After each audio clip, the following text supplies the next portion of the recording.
what is a distress sale?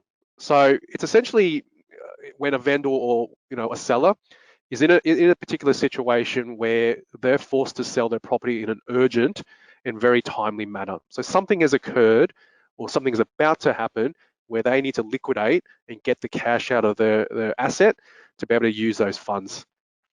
Now, due to that urgency of the sale, sometimes these types of sales may be sold at a loss to the seller because they just need the money now. They might price it, and you've probably seen some of the listings, price to sell.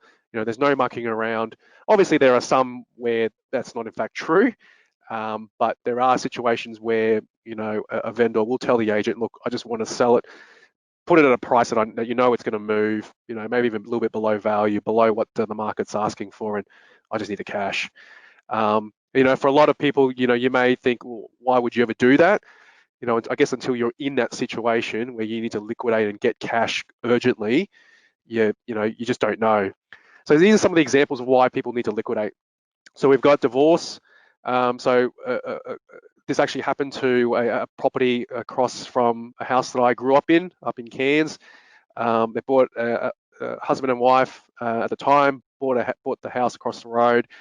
We're going to renovate it and resell it, but unfortunately, during I think the settlement period, or it just settled, they split up and they couldn't actually go through with the renovation together, and basically had to sell at a loss to somebody else to complete the renovation. So that can happen. Other reasons, due to illness, they need funds for medical reasons. They're relocating because of a job overseas. Maybe they need to help another family member. Mortgagee in possession, can't afford to pay the loan anymore. It's been taken by the bank or the lender. It's a decline in the market. So, i.e. a mining town, which we saw a lot of over the last couple of years, where the value of a property's dropped 200-300K from what they purchased, and they just had to sell it because they can't afford to keep paying the loan repayments. Perhaps it's just really run down. There's an example of a rundown property there.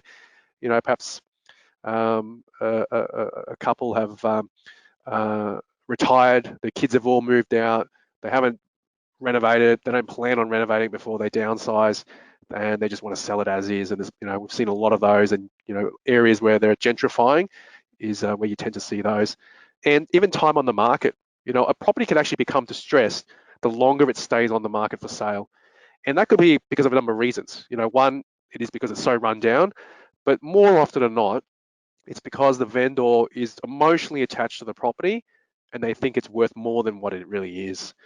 And there's sentimental value there. They heard that, or they saw that the property down the road, Jim from down the road sold his at a record high price, but his was fully renovated, extra bathroom, beautiful outdoor decking, but I've only got a 3-bed, 1-bath cottage, similar block size, but it's never been renovated since the nothing's happened to it since the 1980s. So there's the wanting too much for they think it's worth more than what it is, and then it just becomes a stale listing, and people then, and investors with data and the knowledge, will know that there's something wrong with it, and they're staying away with it because it's been on the market for 200 days. Why is everyone else not touching it? There becomes a bit of a stigma to it.